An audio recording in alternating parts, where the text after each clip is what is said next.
is shining, shining, nice and bright, bright. The birds are chirping, chirping, and I'm ready to fly. Time to get ready, ready for another day. No one can stop us. Oh, we gon' learn to play. Oh, every day we learn and play. We do our best, so we'll be great. Oh, oh, oh, oh, oh, oh. You do your best, best, and I do mine, mine. So let's get ready, ready, 'cause it's about that time. Good morning, you good? Morning, how do you do? Good. Time to be great. Good morning, your best is right. Good. So start today. Good. Open your eyes. Good. Reach for the sky. Morning, morning, morning, morning to you. Good morning, morning, morning, morning. How do you do? Good morning, morning, morning, morning, morning to you. Good morning, morning, morning, morning. How do you do? You see me on my grind. Stars got to shine. I'm a supernova. Yeah, you see me taking over. Yeah, I'm on the move. I got a way to shine to it. So let me hear you say, every day we gon' learn to play. I know I didn't want to leave me out by myself, y'all. Trying to get this look. I can't see because it's opposite on the screen. Anyway, good morning. Today is Thursday, February 18th. It's 8:02 a.m. and it is snowing. It's snowing where I'm at. How y'all doing? How y'all feeling? Texas, y'all. I'm praying for y'all. I got family, friends. Can we not have like echo? I mean, I don't know what's going on in the background, but I'm pretty sure it's King James. He needs to quiet down on the set. We were talking about Dallas though, and Houston, and Austin, and Waco. Definitely have you guys in our prayers today. I'm praying that y'all stay warm, stay safe, get to some heat. If you can you stop breathing in the background? Do y'all hear him breathing? Let's call it his shot because I know he ain't trying to blow this little coffee. Goodness! Good morning. Yes, good morning, and we need to calm down. The show, Stop breathing hard.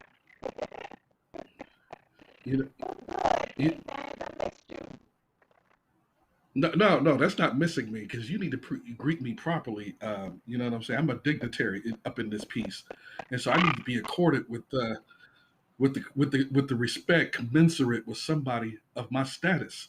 And so, Yes. good morning though, and I pray, I send out prayers, and I send blessings of love to the people of all over Texas who can stay warm. I know that your Senator Ted Cruz is very warm. He went to Cancun yesterday, so he's warm. Him and his family. Tell that man business.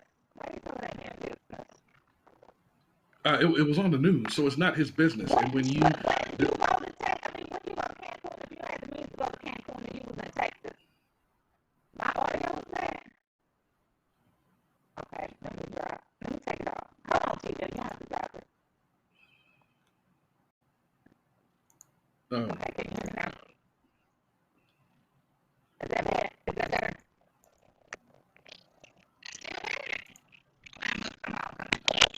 yeah, I thought that was you. And so, yeah, we got to drop you, Portia. And so, as you continue to work on your artistic skills, one of the things I wanted you to be was a silent artist, one of those silent actors in the movies that we saw. I think that would be most appropriate because that basically reflects your skill level. And so, as we continue on today, yes, I want to send a shout out to everyone from the state of Texas, especially Houston and Dallas, but everyone all over Texas. I bless you with love because of the fact that it's a dangerous situation out there right now. And I wish that we had better leadership that could have mitigated some of this. But the point, but the problem is that Texas is one of those states that has seemingly tried to secede from the union for years. I remember when Barack Obama was reelected. That was too much for Texas. They wanted to secede from the union, and they refused any federal help, like every other state, in terms of regulating and taking care of the electricity and natural gas in the state. Well, look where that's got you. I mean, you got every other state has problems, but nothing that comes close to what's going on in the state of Texas. I mean, my God, the lack of lead, and they maligned and vilified California when they experienced a power outage last year, almost at about this time. It was April 2020 when the state of Texas, I'm sorry, when the state of California had experienced a severe power outage due to extreme weather on the other end of the spectrum, because due to overheating. But now Ted Cruz has nothing to say. He just said, "My bad." He's just saying this is a bad situation. He kept, it's indefensible, inexcusable for what is going on in the state of Texas. So now you have millions of people without power, suffering. You've already had dozens of deaths due to carbon monoxide poisoning because people are staying in their cars instead of their homes to try to stay warm in freezing temperatures. It's just tragic. It's just tragic. Again, we have needless deaths because of these demagogues, these rabble rousers, these right-wing radical rabble rousers who believe that everything else that does not agree with them, everyone who doesn't agree with them is a communist or a socialist or some type of part of some type of international cabal conspiracy to rob them of their power. So the state of Texas went independent on its natural power, and now, it's because of the fires. Well, yeah, because of extreme heat mixed with the fires last year. Yeah, you're right. You're right, TJ, for the state of California. But the problem is that yes, we can hear you now, unfortunately. Oh Lord! But Well, thank you for welcoming me back. Lord, no, well, I mean, what kind of greeting was that when I first came on? So calm down with all that noise. But don't I'm forget my talking about the chat. state of I'm talking about the state of Texas, and that's what I'm saying, man. Because that's what I'm talking about when I talk to you, Portia. Because we're talking about that's why you remind me of Nicole Young. You might as well be his wife. Um, I mean, see, you just want everything, and you've earned nothing. So let that man have millions because he's the one that earned it. She didn't. Okay, so she need to stay in pockets, and she need to go ahead and get a life of her own. Now he's already given her $2 million to take care of her and her mother, and their homes. So she need to go ahead and take care of that. That's all she needs. You don't need no more than $2 million. She need to go ahead and kick rocks and get a life. But anyway, back to the state of Texas.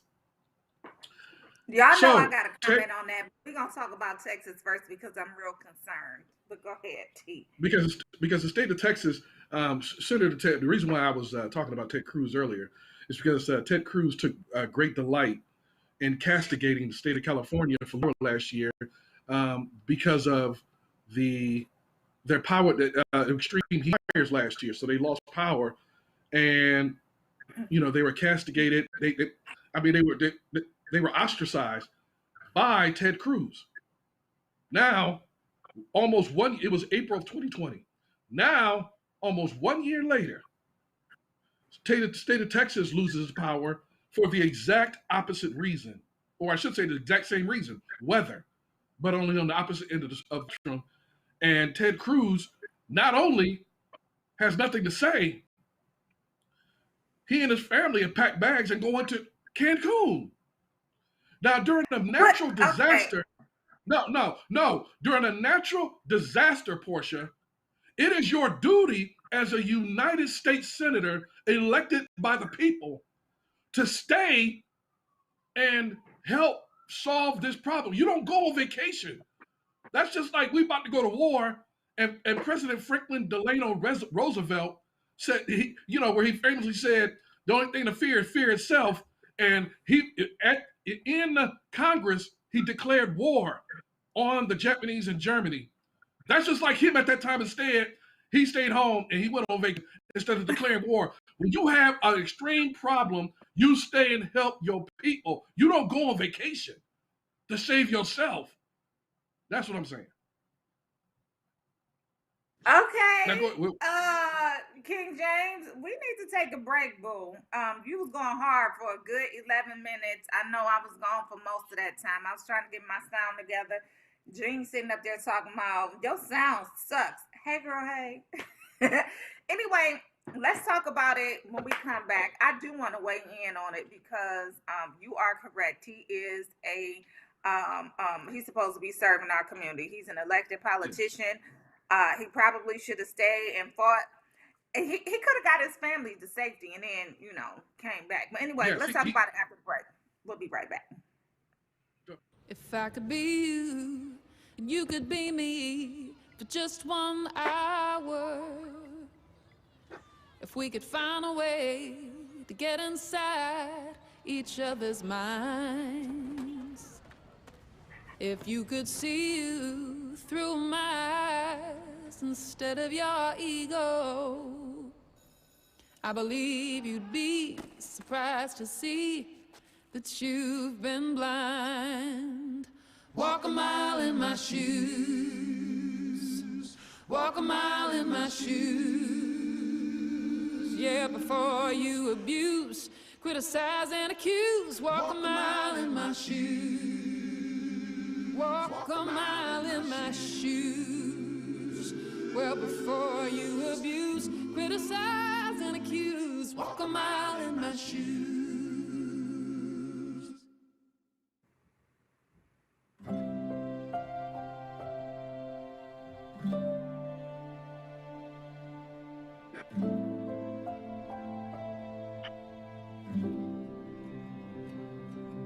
Whether it's advice on managing your anxiety or tools to help you stay grounded, Coping-19 provides a range of resources and self-care tips to help you cope with this pandemic.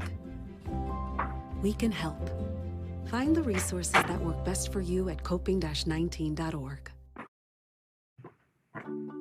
The thing that drives me every day as a dad is him. His real name is Darion, and we call him Day for short. Every day he's hungry for something, whether it's affection, attention, knowledge, and there's this huge responsibility in making sure that when he's no longer under my wing, that he's a good person. I think the advice I would give is you don't need to know all the answers. The craziest thing was believing that your dad knew everything.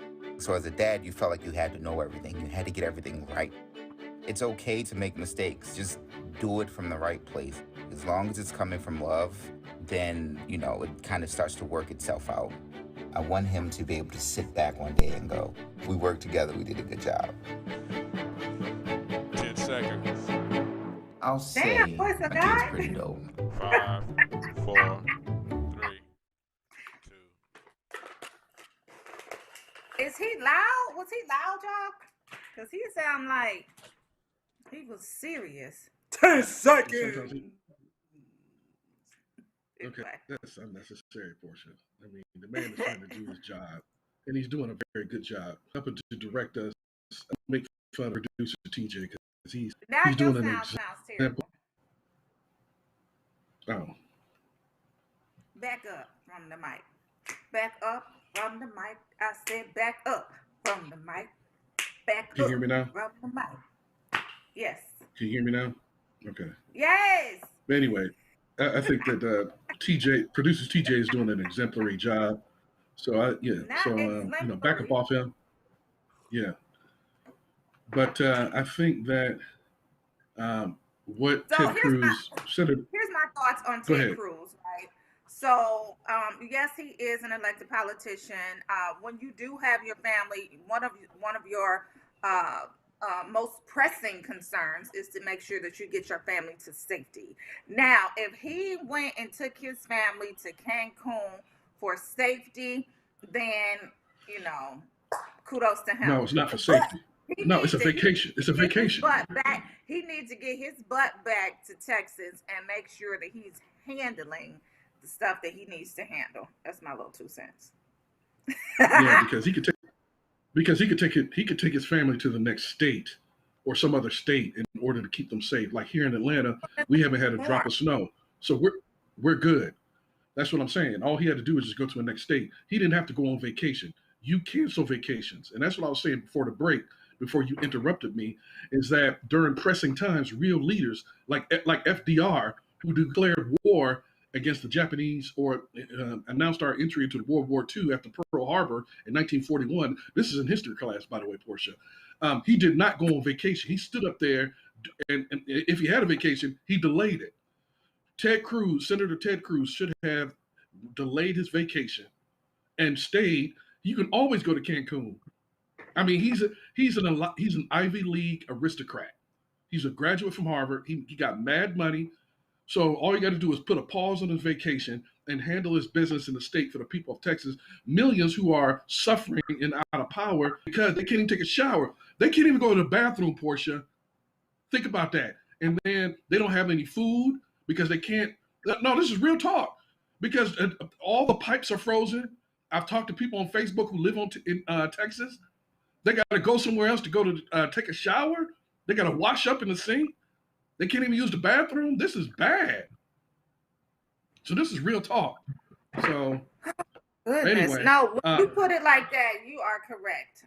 But I do think and I'm not taking up to him because he's an elected official. He needs to show and prove and make sure that his constituents are safe and sound and do what he can. Like we had Mayor Monique Owens on the show yesterday, and she was out and about patrolling the streets in her city in 11 inches of snow, and she was like, I need to make sure that they out doing the right thing. So I do get it. But he also has small children, and he probably was just trying to get them to safety. No, he was not trying to get them to safety, Portia. He was going on vacation. He could have vacation. Y'all don't know he went on vacation. Y'all want to sit up there and say that man went on vacation. Y'all don't know that. Okay. Anyway, now let's go back to you was trying to say I remind you of Nicole Young. Don't do that. What was you trying to say? No. I'm saying that based upon your pronouncements yesterday in regards to Dr. Dre, it seems like you have basically listened to all the tabloids and believe that he has beaten every woman he's ever been in contact with, and that he's beating who's he beating? He's beating April Jones, and you're saying he's beating her, and so that's just that's basically Hold on. That's not what I said. What I did say though, and I'm not going to back down from that. What I did say though is what is wrong with April. If he has a track record of beating women allegedly, and some of his exes came out with proof, without proof. Nicole, I don't think she has been vocal about him beating her. She did say there was some domestic violence in their marriage, but she didn't go into detail about it. So we didn't know to the extent of the alleged beatings, but we do know from Miss Chalet, because she put out her docu-series or her documentary, her biopic on Lifetime, which I watched a couple of weeks ago, and I was reminded of the abuse that she said that he bestowed upon her. So that's all I'm saying.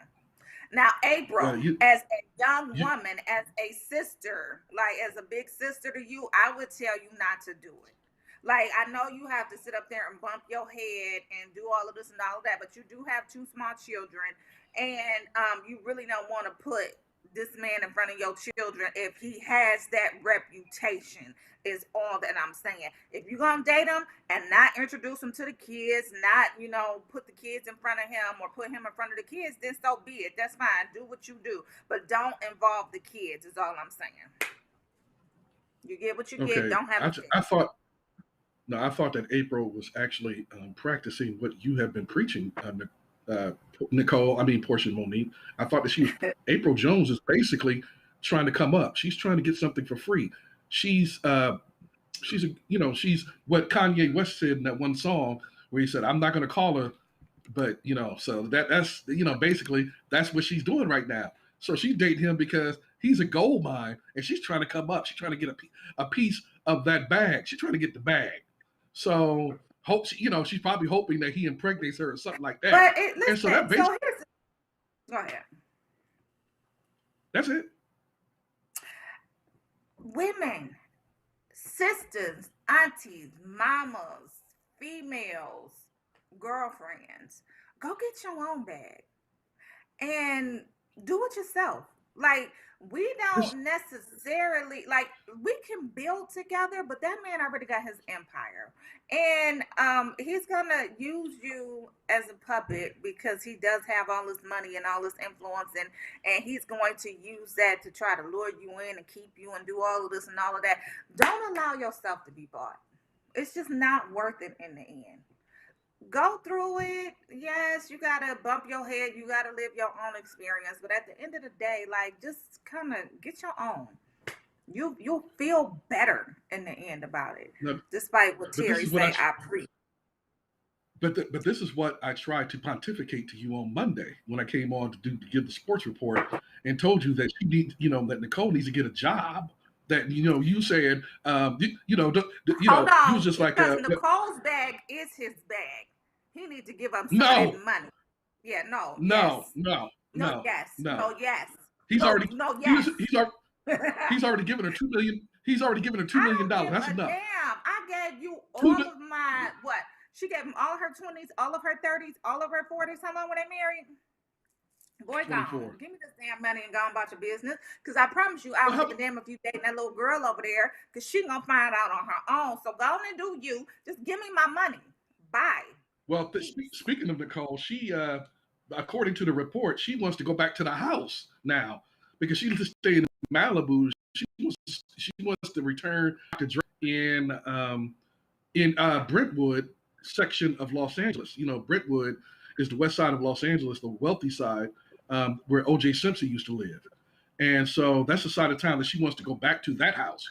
And she wants to return to get some of her most precious, designer outfits. That's what she told the court. See, that's what I'm talking about. That's where your mentality is at. You living in Malibu, a multi-million-dollar home. Wait, hold on. It said in the report that she's scared that somebody else might be wearing her designer outfits. I mean, that's all you're concerned about. Why did she take it? Why didn't she take it when she left? Because he was threatening her, allegedly. Anyway, y'all, we talking about Dr. Dre. Today is his birthday. Happy birthday. He's 56, dating somebody that is his granddaughter's age. Yeah, I said it. And that's what Terry was talking about. So, anyway. Oh, also in the news. Yes, also in the news, my mom told me, I heard this from wise people all my life. If you have nothing good to say about anyone, don't say anything. So yesterday, conservative radio talk show host Rush Limbaugh died. Did you cry, Terry? If you ain't got nothing to say, don't say nothing. If you ain't got nothing good to say, don't say nothing at all. Okay. Well. Okay. On to the next subject. So I just wanted to make sure that got out there that we do deliver the news, whether it's good or bad, or whether it's somebody we like or not. I just wanted to make sure that people were aware. Hosts, newscasters, Rush Limbaugh. Yeah, it didn't get a lot of press like I thought it would, but okay. No, what are you talking about? It ran all day on Fox News, all day.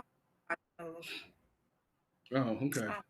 Anyway, y'all, condolences to and it was number it was number one on Twitter for a good portion of the day. So he got the attention. He got attention, and so. But anyway, yes. Before we get off of that's your favorite. Anyway, before we get off of birthdays, let's go ahead and shout out Jules Santana, 39, Ramsey. Is it Ramsey? He's 24. Callie Muscle, 46. He's an actor. Lee Boyd Malvo. Why are we shouting him out and he's a serial killer? I don't know. Toni Morrison, that's my girl. 1931 to 2019, she died last year. Bebe Moore Campbell, she's also an author. 1950, she died in 2006. She's what's her name's mama? What's the girl name that played in the house? Maya Campbell. It's Maya Campbell. Oh, I don't watch reality shows, but reality shows. Okay, so Dr. Dre's 56, Le'Veon Bell is 29, NFL running back, and then that was all of them. Reality shows in the house was where LL Cool J was a sitcom way back in the day. Don't do that. What's her name? Maya Campbell. Yeah. She went off the Okay, my bad, TJ. I appreciate you delivering that news. It was starring LL Cool J. I thought it was another one of those reality shows, but you're right. I did check that out a little bit, and it was funny. You watch all the reality shows. Don't do that. No, I don't watch. No, it's hard for me to watch any of them. It's energy and brain depleting. So for most of them, to watch most of these shows, I just can't do it. So I will, talk to some of the people who star in it. Some of them, like Candy Burris, who I admire and respect, and who have parlayed some of their vast fame into other, businesses, and have used that platform, basically to do other things properly. And then there are others who are just there; they're just existing. So. Okay, I do want to touch on that, but I want to go to Facebook because Facebook is checking in. Hey, everybody on Facebook, good morning. Manny, my birthday is in January. We missed it. But good morning to Manny. Good morning, Kathleen. Good morning, Jean. Hey, D. Hey, Iris. Iris already getting on me this morning, y'all. She told me to behave.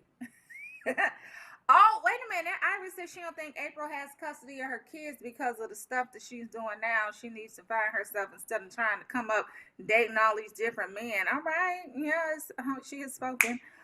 Nathan says, is it Pisces season already? One more day. Okay. So good morning to everybody on Facebook. We appreciate y'all tuning in. Speaking of young ladies dating a lot of different people, did you see what Boosie had to say? Your boyfriend Boosie Badass. He was taking too long to get it out. I know it was something that wasn't so nice about Lori Harvey and her beau. We just gonna call him that. Michael Jordan. What did he say? I couldn't watch it because he was saying, get it out. Okay, next, because I don't have time to be watching. Go ahead. What did he say? No, he was just talking about, he basically said the other day, and he took a lot of heat for it. He said that only a simp would marry her up. And so basically he was throwing shade at Michael B. Jordan. His name is not Michael Jordan, it's Michael B. Jordan. And so let's get that right. Be more precise in our game. But anyway, Boosie was talking about that, so many men have been with her, and he used a different word, of course. She's been with so many different men that her value has been debased. She's been depreciated. Her value is depreciated because she's been with so many men, famous men, back to back. And so a lot of fans took issue with that, and they blasted him. So he went on the Facebook, he went on the Instagram, and he said on his Instagram post, he was like, F y'all, I said what I said. He didn't apologize at all. He doubled down on his criticism of Lori Harvey. What I don't understand is that, okay, I'll let you get in, but let me just say this one point, Portia. What I don't understand is how in the hell does Boosie have the room to talk about anybody when he got 8 kids with 6 different babies mamas? I mean, it's relevant. Exactly. Why is he even relevant? No, because he did get shot last year. Listen, he got how many kids? Well, how many different baby mamas? Come on now. 8 and 6. Yeah, so go on. So he didn't wipe none of them, did he? So he's an exemplary person that we should listen to. Yeah, no. And well, he almost got a triple double because he got 8 kids, 6. He got 8 kids with 6 different baby mamas in like 5 states. So he He's working on a triple double, as we say in basketball. So the dude is he scored. He definitely scored, and so I don't know how he can dispense any type of morality advice when he has that. But like producer TJ said, he did come at the end of it. At the end of the interview, Vlad TV asked him, would he date her or something? He said, yes, I would like to. And of course, he used other words, get with her, as basically as a trophy. But he would never wife her up. Anybody who would wife her up at this point, he said, is a simp. Who did he wife up? So, no, wife up one of them 8 baby mamas you got, 6 baby mamas you got. Go somewhere, Bootsy. You funny, but you ain't that damn funny. Go some damn where. Speaking it gets to the point where what? It gets to the point where what? No, it gets to the point where, I mean, it's not even funny anymore, man, because you all up in everybody else's business. That's why Mike Tyson had to check him for getting all up in Dwayne Wade and, Dwayne Wade's business, talking about his transgender daughter.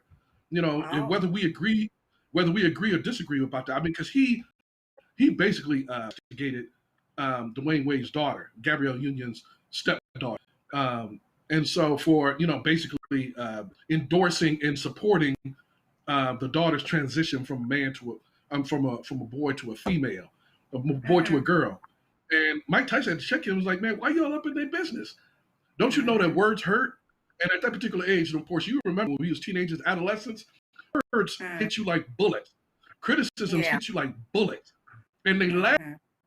I can still remember everybody took some of the verbal beatings that you took as an adolescent in junior high and high school. And I can still remember some of what it was said to me. So those things last a lifetime. Why would you get into their business? So my point is that he had no business getting up in all of other people's business. And maybe he's just mad that Lori didn't choose him instead of Michael B. Jordan. You know what I'm saying? So that's the reason why he said something, because maybe he couldn't get with her. Never. Nathan says she for the rich man, not for Boosie. I heard. Oh, okay. What happened? I'm serious. I couldn't say it on air. He said Dave Chappelle said it best. What did he say? I don't know what Dave Chappelle said. But what are we gonna say? Because I want to get into the other simp conversation about Russell Wilson. Is it Wilson? Okay. Russell. What's Sierra's boyfriend name or husband name? No, it's come on now. They got two kids husband. together. What's her husband? No, you said boyfriend. I meant Russell Wilson. He's the quarterback. He's the quarterback for the Seattle Seahawks. I need you to stay up on current events, Portia.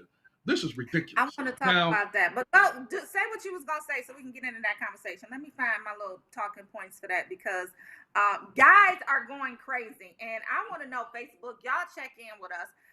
How do you guys feel about the Sierra and the Russell Wilson? I don't know what to even call it, situation. So I think on close to Valentine's Day, Russell said something to the effects of his greatest fear is losing his wife. Men, did he say that? Little boys, yes. Men, little boys, I don't even know what to call them, went crazy talking about, just went off. He has simp, he this, he that. He don't even need to be saying that. Your greatest flex, you way bigger than that. You can get girls that's better than her. She ain't even on that. It's a million girls that's lined up to FWU. I had to make sure I said that right. And wait, you going FWU? crazy over her. She needs to be worried about losing you, not you losing her. And so how do y'all feel? I think producer TJ has a picture or something that we can go to. But I also have some words that I took right from Facebook, and people was going crazy. This guy said, typical simp behavior. You're a highly paid football star with a question mark. B's gonna be lined up to F with you. Sierra don't even look that good. You can get somebody way, capital W-A-Y, finer than her.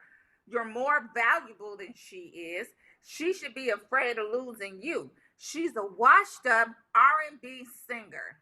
if you leave, I doubt that she's going to be able to find somebody else of your caliber unless they're also a simp. Why? Okay.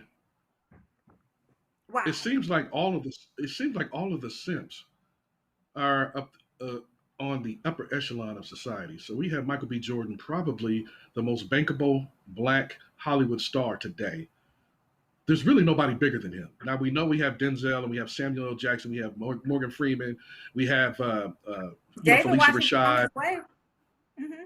and so we have the established stars, but they're no longer in their peak. All of these people that I just named are no longer in their peak. Right now, the biggest, most bankable black star might be Michael B. Jordan. And then you have one of the most celebrated, decorated, and respected football players in America. So how come all these simps are so successful? Let me, you know what I'm saying? So that's what they were saying on Facebook. That's what they were saying on Facebook that I saw. They was like, the girls are like, let me date a simp. They were like, let me date Michael B. Jordan. That's a come up. How you gonna hate on that relationship? How you gonna hate that man loves his wife and he publicly said that his greatest fear is losing his wife? Like, why is that such an issue for y'all, little boys? Because that's what I'm gonna call y'all, little boys. Because they the ones that sounding off about it.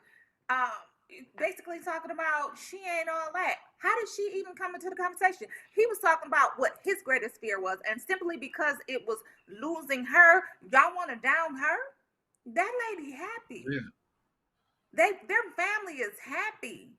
He should be a model of what y'all should be striving to do. His family is his wealth. Like, that's what y'all need to get. Your family is your wealth. And the thing about it, I thought it was incredibly, I thought it was really brave. I wouldn't have done it, but I thought it was brave for him to come out and admit that he's scared to lose his wife and his family. That means he has his priorities right because of the fact that he has an $140 million contract. He's set. He good. If he wanted to go out there and be a whore, he could. But he would rather stay home and be with his family. He's set. He got houses all over the country, $140 million contract, and he's one of the most bankable marquee stars in the NFL, America's favorite sport. So he's known all over this country. He can get any girl he wants, but he wants Sierra. And I think that was brave for him to say that. And y'all sit up there and vilify this man for that. Y'all malign and vilify this man for being in love with his wife and saying that he is simp. Right. Well, you know what? It seemed like all the simps are at the top of the food chain. Notice that? Michael B. Jordan is a simp. Michael B. Jordan is a so-called simp, but he's the most bankable young black Hollywood star right now. I can't think of anybody bigger. Right now, this dude is on fire, and he's a simp. Russell Wilson is a simp. And guess who else they call a simp? Barack Obama. I heard that a lot. They call Barack Obama a simp. Okay, well, you know what? I aspire to be a simp. Let me be Barack Obama's simp. Okay. Listen, Facebook is checking in. So Teru said Russell is entitled to express how he feels. If he values his wife in this manner, bless them. These ignorant comments are just that, ignorant. Kathleen said jealousy is contagious. Russell and Sierra and their family is winning. Vulnerabilities and all. Yes. Iris said Russell Wilson is a real man to say that about his wife. He loved his wife just that much to say that about her. M.A. Jones Subtle says they some haters. Them negative folks need to find love that she gives him what she was doing or how she looks. He's happy. Stop hating. Nathan, what you say? I'm not reading your comment, Nathan. Jean said, yep, leave him alone. No. Please read. No. We can't just have the positive. We have to have the positive and the negative because there's two sides to every coin. Today. Much respect for Russell Wilson. Yes. Why is money the benchmark when discussing affairs of the heart? A good wife is priceless, Arthur. That's what I'm talking about. Yeah, Nathan, I ain't reading your comments. Okay, I'll read it. I'll read it. Leave him alone. Yeah. Leave her alone. They got a family. They happy. His biggest fear is losing his wife. Like, it's okay for wives to say that about their husbands, but it's not okay for husbands to say that about their wives. That's how he felt. That's how he feels. And there's nothing that y'all say about it that's gonna change it. Leave him alone. I thought it was, yeah. And think about all of the athletes who only wives, and matter of fact, they aren't even married in the first place. Think about he's devoted to his wife. And I just thought that, it's just, thus are the people who are criticizing him for putting it at the top of his priority list. He has his priority set. He could get, he is a photogenic superstar in the NFL. He is high profile. He can get anyone he wants, and all he wants is Sierra. And y'all know he understand. dated the other persuasion before he got with Sierra. So I was happy because normally you see the opposite happen. You see them dating black and then they go to other persuasions. But he was dating other persuasions first and then got with Sierra and was like, love of my life, you are my friend. That's what I'm saying. No, stop. You can laud him without singing about it. I mean, please spare us today. That's how I feel when I think about love. When I think about being in love, I think about the love of my life. I think about my friend, and I feel like that's what he feel like. That's my best friend. That's the love of my life. I love her with everything within me.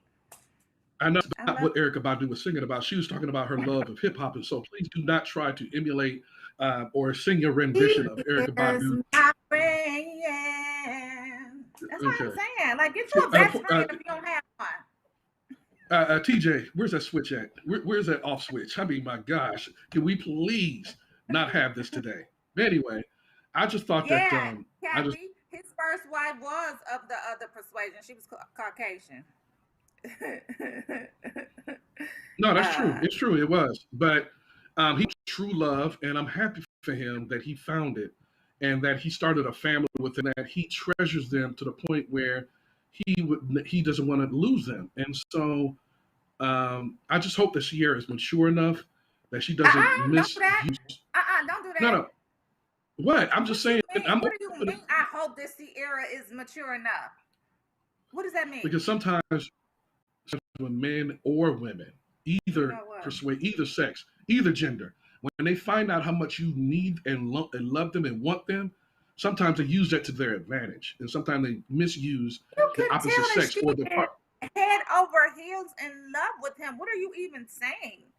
Like, no. What I'm saying is that you have to if you're going to love somebody like that. Why would you take something for granted? They obviously are in love with each other. Yes, they have 2 children together. You just don't bring 2 babies into the world if you don't love somebody. I understand that. Boosie did. Boosie got 8. Well, I'm just saying. Listen. But if Boosie had to birth them, he would have 0 kids. Okay, so let's. Boosie bring nobody into the world. He didn't bring anybody to. What do Boosie's kids look like? I'm just asking. Well, it's not the kids. Go ahead. That is so wrong because they have no control over how they look. It's not their doing. It's not their fault, or it's not even their benefit. I mean, it's nothing to do with the way they look. So let's not talk about Boosie's kid. Let's just talk about Boosie. Boosie is the one who's backwards and out of control. Listen, kids look like their parents. I'm just asking because it's, people want to know. Inquiring minds want to know what his kids look like. No. People are not inquiring. You are inquiring. Nobody else is inquiring. I know his daughters look just like him. I know that because little girls always look just like their daddies. That's all I'm saying. Okay, so what are you trying? Okay, so that's all I'm saying. Okay, what did you get to the point? What do you say? What do you say about Bootsy? I didn't say anything. I just said I want to know what his kids look like because little girls look just like their daddy. See, the thing is that when you talk about somebody so much, that means you want to get with them. So I mean, he's not with Lori Harvey. You almost made me choke. He's not with Laura Harvey, so he's available, Portia. So you can go ahead. Why don't you go ahead and get your shot in? You know what I'm saying? So I'm gonna say this. Kathleen said that Russell is the father to all of her children. Another grown man quality, you know. Jean over there cracking up at me. Kathleen said he solidified his love with Sierra through stepping up with the young future. Listen, y'all can't take nothing away from that man. He's sitting on top of the world. He can have any and everything that he wants to have. He has a beautiful, healthy family. And he said that the one thing that he fears losing the most is his wife. Leave that man alone. He in love. That's what love should look like. I love it. I love it. I agree. And the fact that she is on GMA right now. Who is there? I don't know when TJ put that up. Is that Sierra that's on GMA right now? I hope that it 841. is. She was on Good Morning America. I think he was talking about Sierra. But anyway, y'all. Leave them alone. Who was you talking about? Andrew Day? Oh. Let's switch It's conversations Andrea. to Andrew Day. It's not Andrea, it's Andra. How would Okay. you want Well, to he must. interview the lady? You don't even know her name. Anyway. What are you talking about? Okay. Andra Day. Andra Day is on the cover of Rolling Out. She also is starring in Lee Daniels' movie, Billie Holiday. She looks beautiful right there. No, And it was a misprint. See, I was words spelled on the screen. So it's Andrew Day, and she Andra, is a superstar. Yeah. So she, what kind so of superstar yes. today? Now, one of the things I wanted to bring up today before we go on, and thank you everyone for tuning in for the Rolling Out AM wake up call, is that a very provocative documentary is about to come out on Demi. Is that saying her name right? Demi Lovato. She said she has suffered permanent brain damage from 3 strokes and a heart attack that she suffered when she almost died from drug overdose. So let's just be a warning to everybody who love to sip on the scissorb and all of the other stuff that y'all be doing down there in the community in the hood. When y'all mess with this stuff, it has consequences. And her documentary is about to come out. I know that she's not an urban singer or a hip hop singer, but I think her story is universal. So she almost died. Remember that when Demi almost died, Portia? Mm-hmm. I remember. Okay. Well, anyway, yeah. And I just think that it's something. I think that it's a documentary that people should pay attention to because this is not a race based story. This is something that's universal and helps anybody. She says to this day she cannot drive and she can hardly read from the permanent or the brain damage that she has suffered from having 3 strokes and a heart attack when she overdosed and came inches within dying. So I'm gonna have to check to see when that documentary comes out. But I think that would be something worthy to look out to because there's a lot of people out there who are suffering and hurting, and they're using illicit narcotics to try to erase the pain or to fill that void in their lives. So I just wanted to bring that up. Yeah, I did see the trailer for that yesterday. It does look um I don't want to say salacious, but it really does. Oh, does it? um Oh, okay. I it didn't see the does. trailer. I just saw the story.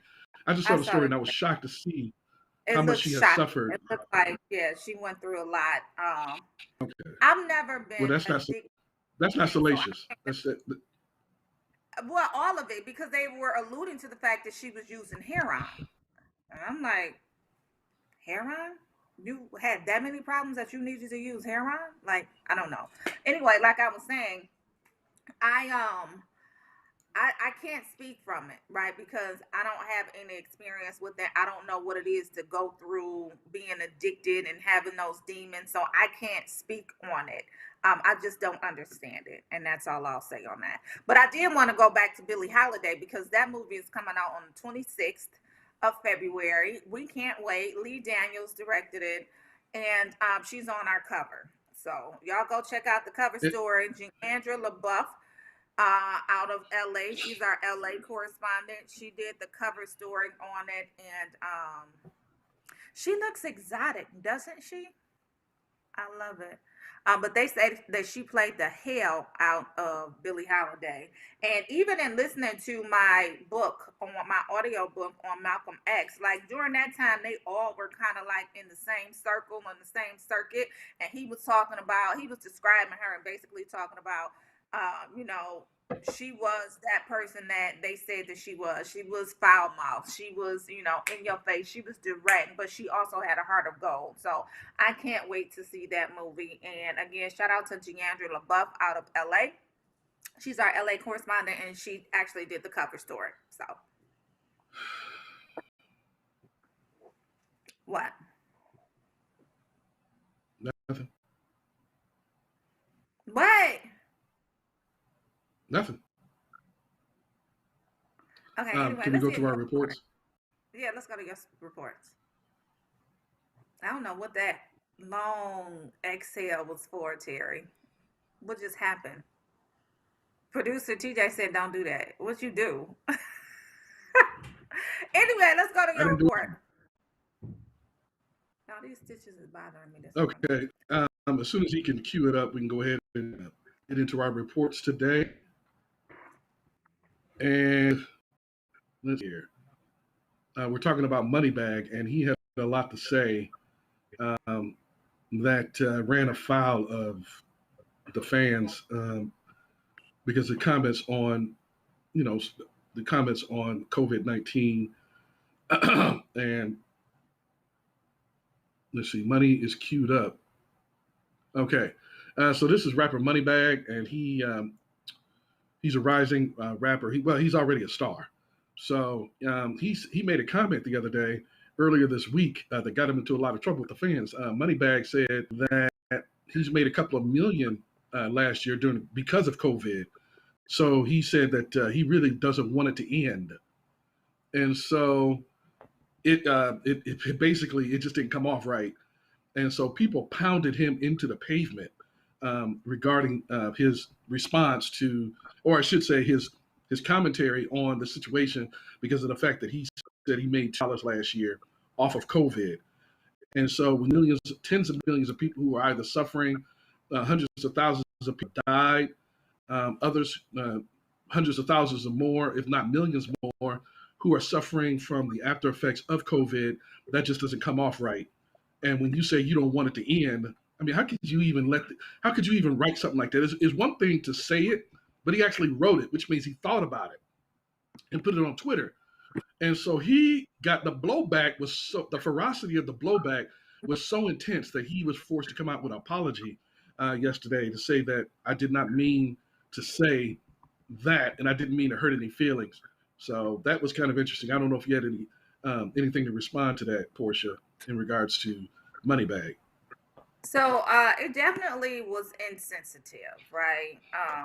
Sometimes you just have to, like, if that's how you feel, you don't have to tell your millions of followers that's how you feel. Like, sit back, be cool. Like, all that Gucci he had on, all those diamonds he had on. First off, I don't know how old he is, but he looked like an older rapper to me. How old is he? Because he don't need to be doing all that. Anyway, Yeah. I'm just saying, No, like, he's not that old. He's not that old, but he's in his 30s. maybe it's the teeth that's throwing me off. He should take a note from Ply's book. I'm just saying. But What did Plies anyway, do? Plies took his teeth out. He buried his teeth. Oh, so did YFN Lucci. He took all his teeth. He took all his grill out. He took his grill out. Well, he was going to jail.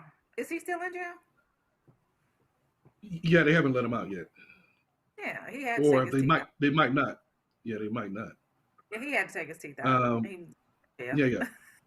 Okay, well, anyway, Moneybag's real name is Demario Dwayne White Jr. He's 29 years old from Memphis, Tennessee. So just to answer your question about his age, he's 29. It was just sensitive. He's not 29. Don't do that. TJ, pull the picture back up. He is not 29. Y'all, somebody tell me he's 29. According to, yeah, I mean, according to his bio, he's 29 years old. Demario Dwayne White Jr. from Memphis, Tennessee, was born in 1991. And so that would make this year in Lies, September. He'll turn. lies, lies, Well, lies, lies, lies.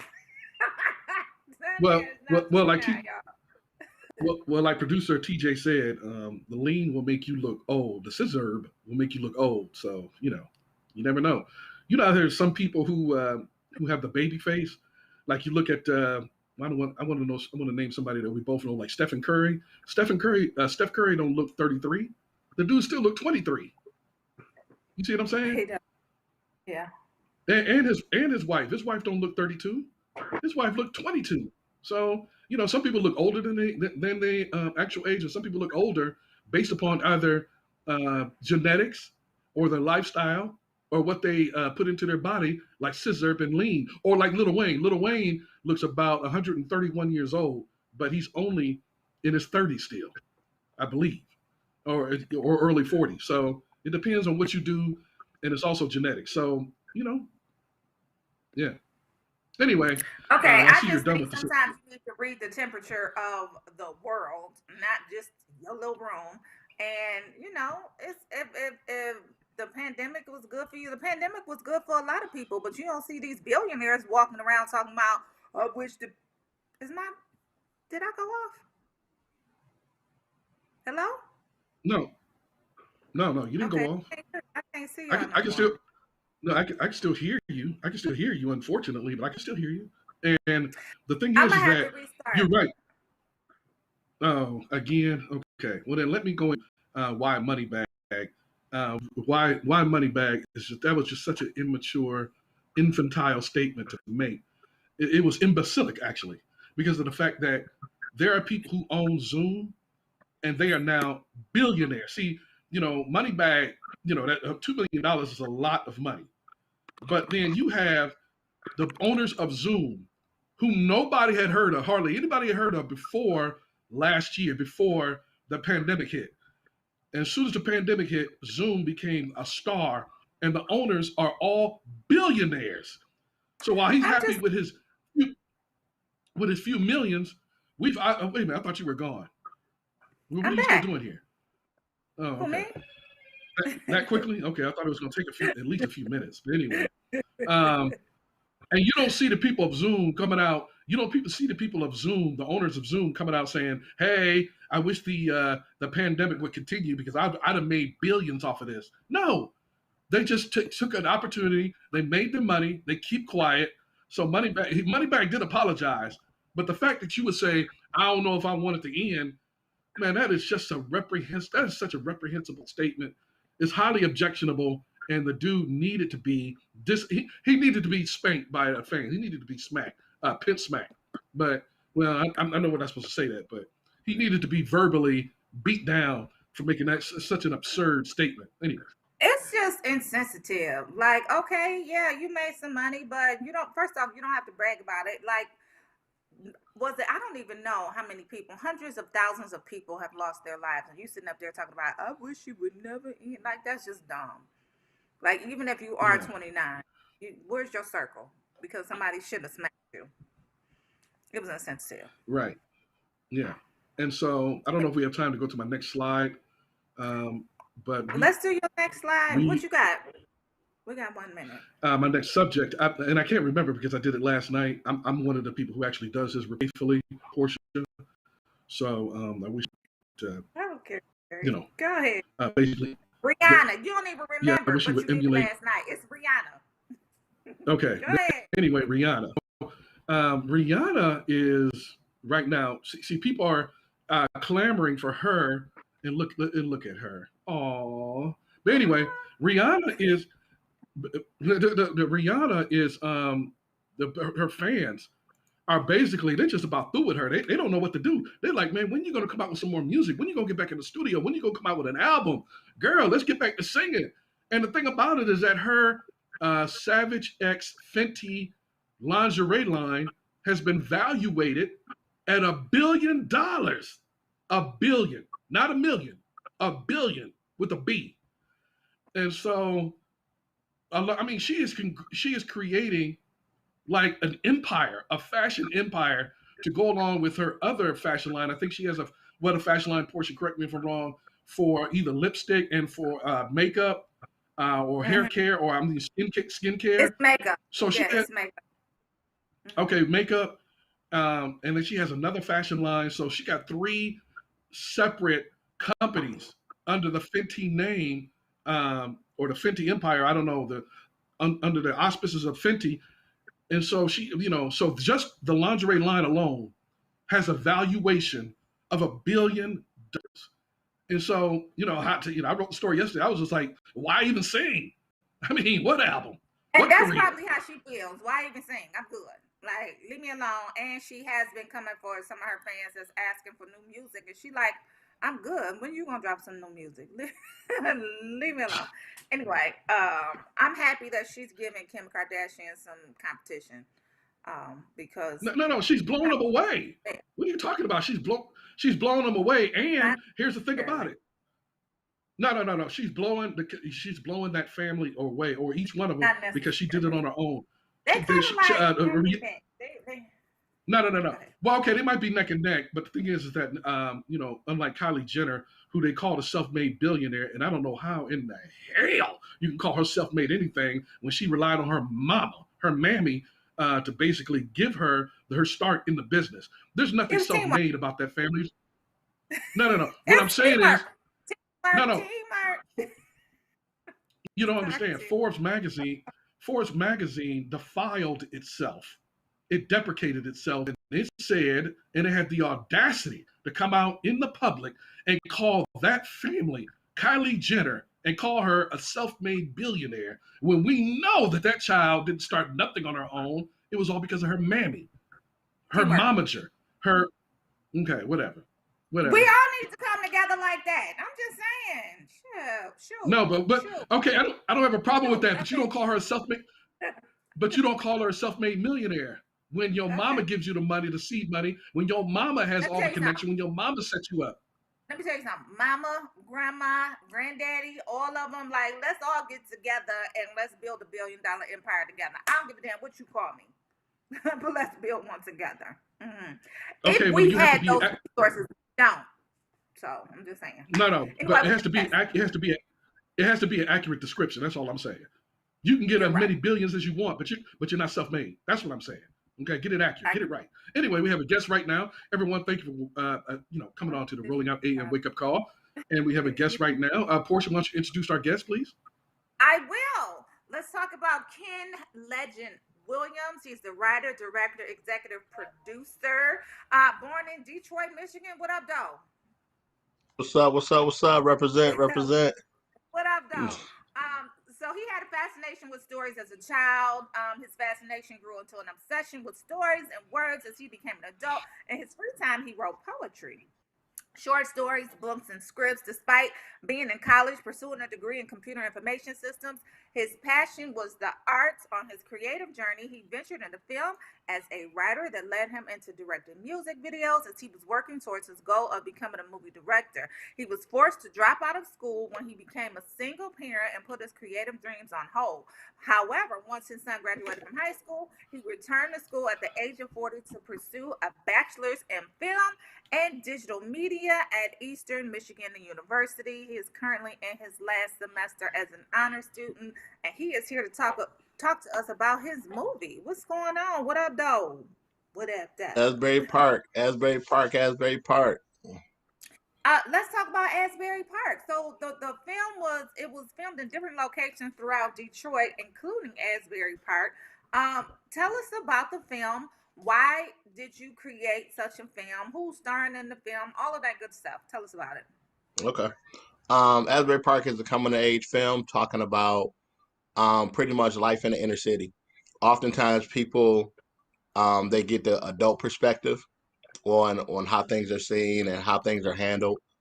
This gives us a childhood look, where we've got like 4 boys dealing with poverty, dealing with police brutality, dealing with the mental health element, and a lot of other things that aren't typically discussed on film.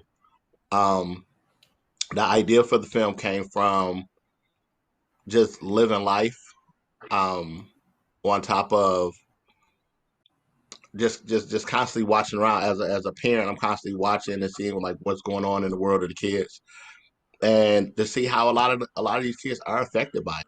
A lot of these kids are affected by, you know, what they're seeing on TV. They are affected by the brutality. They are affected by their circumstances. They are affected by a lot of suicide, you know, and it's things that we often talk about within our communities, but we don't really see these things reflected on the big screen, you know. So I want to take the opportunity to actually bring these things to the big screen. We were very fortunate to have some amazing actors come on board the project. Glenn Plummer, OG Bobby Johnson came on board. Felicia Snoop Pearson from The Wire came on board. Fredro Starr. Yeah, Snoop. Yep. Fredro Starr came on board. Everybody know him as, you know, Q from Moesha and Say the Last Dance, Onyx, all that good stuff. Jamal Willard from Notorious, he came on board the film. Jermaine Hopkins from Juice, Lean on Me, the Wayans brothers, he came on board the project, and also Peter Guns graced us with his presence on screen. So it was really dope. Peter Guns from hip hop, Love and Hip Hop. Love and Hip Hop, yes, ma'am. Dang. Oh, okay. I don't know. I don't remember seeing him in the trailer. Why you say it like Peter that? Dang. But what's wrong with Peter Gunn? Peter, look, that's big bro. That's great dude. Great dude. Yeah. don't always believe the hype. Good dude. Right. I'm just trying to say, you know, Portia was doing a little bit of hating on it. Dang. He like right hey, look. with Boosie to me. He got how many kids he got? Hey, look. He like right there with Boosie to me. That's all. See, that's what I'm talking about right there. You know, you try to see. That's what I'm saying. But the man working hard. Look, he the new host of Cheaters. He working hard to take care of his kids. He the host of Cheaters. Yeah. Peter Guns is the host of Cheaters. Your girl rough, ain't she? I know, right? And the thing about it, bro, is that dude is parlaying his skills into a television show as a host. Apropos. Look, and so get your money. No, but this ain't about this show. But this. Go ahead, bro. Go ahead. Let you know, Portia. Hold on. Stand down and let the man talk. Go ahead, bro. That's all I'm saying. Hey, look. I'm gonna tell you what he keep telling me. Who better to catch a cheater than a former cheater? You know what I'm saying? Right. Just saying. He's leveraging his money. Nobody is mad at Peter. Just take care of your kids. He got a lot. Let's go to the trailer. You are a hater. I get it. You are a hater. He ain't right. Bro, sorry about that, bro. Yeah, she ain't right. Sorry about that, bro. Let's go ahead and go to this trailer. Let me ask you a question. What's the first thought that goes through your mind when the police rolls up on you? Where you running, huh? Yeah, slow your ass down, boy. I hope I don't get a ticket.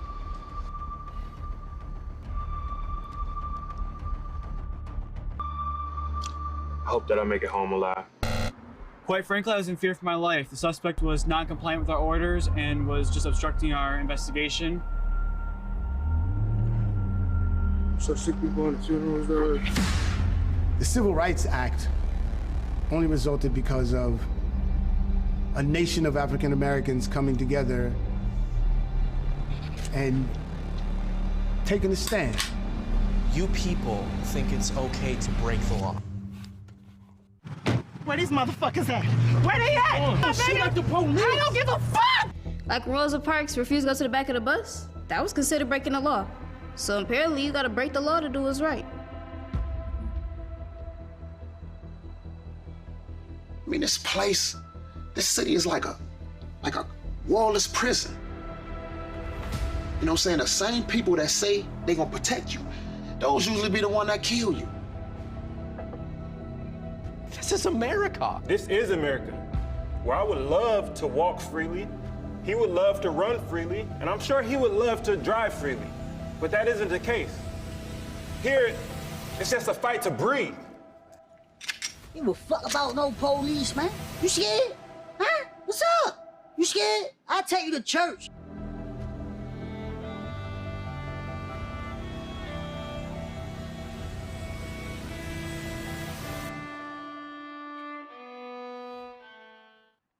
All right, Legend, that looked fire. So, when is it coming out? When can we take a look at it? Well, right now we're doing screenings. For those in the Metro Detroit area, we're doing a screening on the 27th of February at the Fort Wyoming Drive-In Theater and the Imagine Theater in Royal Oak. But for those that aren't in the Metro Detroit area, don't fret. On the 28th, we are doing online screening on Vimeo on demand. For more information, people can visit the website www.abpthemovie.com, and they can click on the watch tab, and the information to view the movie online is on there. Okay. So, www.abp.com, watch tab. Go ahead, King James. yes. Well, thank you for allowing me to get in, and thank you that we put that gun thing to rest.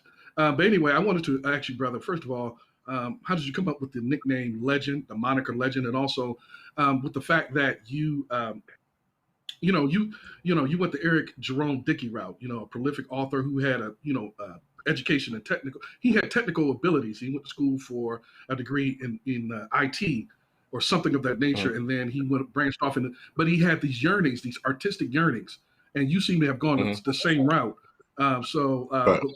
At one point, first of all, talk about Legend, and then when did you decide that, like, you know what, I got to pursue my dreams, I can't do this no more? You know what? I was gifted the name Legend when I first started getting into film. I always had a passion for film, but growing up in the inner city, I never thought I would have the opportunity to even be where I am right now. And that. So when I did get the opportunity to kind of get my foot in the door, it was as a writer, and I worked on one of my first projects, and one of the team members had read the script and was like, "Yo, you gonna do something special with this." And ever since then, she started calling me Legend. And initially I shied away from it. But as I matured, I understood what she meant when she said it. And, just me writing with a purpose, and not just writing just to write, but actually writing with a purpose and actually having something to say. So, so like I said before, I was gifted that name. So I wear it proudly now. I love that. Now, in terms of what you were saying, just like, like I said, growing up, I knew I couldn't afford film school as a kid. It was one of those, yeah, that's cool on TV, but if you could find, three three or four decent, household incomes on my block, you know what I mean? Right. Then you did pretty good. So it was kind of far fetched for me. So I went the typical route. Mom said, "Hey, go to school, get a good job." Okay, so I went to school for computer information systems. Everybody's like, "Well, computers, that's where the money is." Okay, cool. So I'm going to school for computers. Which is true. But it wasn't until like the last, like my oldest son is very gifted with basketball, and I found myself putting all my personal dreams on hold to help him pursue his goals. And one thing about it is, after you spend 15 years helping somebody pursue their dreams and their goals, you want to once you're free of that situation, you realize, like, yo, I still got dreams too, And so at that point, it was like, yo, look, I'm older, I'm wiser, let me learn everything that I can about film. Let me learn, whether it's from YouTube, from schools, from working on other people's sets. Just my thirst for knowledge was ridiculous, even still is now. Let me learn everything that I can about film. And so, I took out all these student loans anyway to get a degree that I never got. So if I'm gonna get it, I might as well go ahead and get it for what I want to get it in.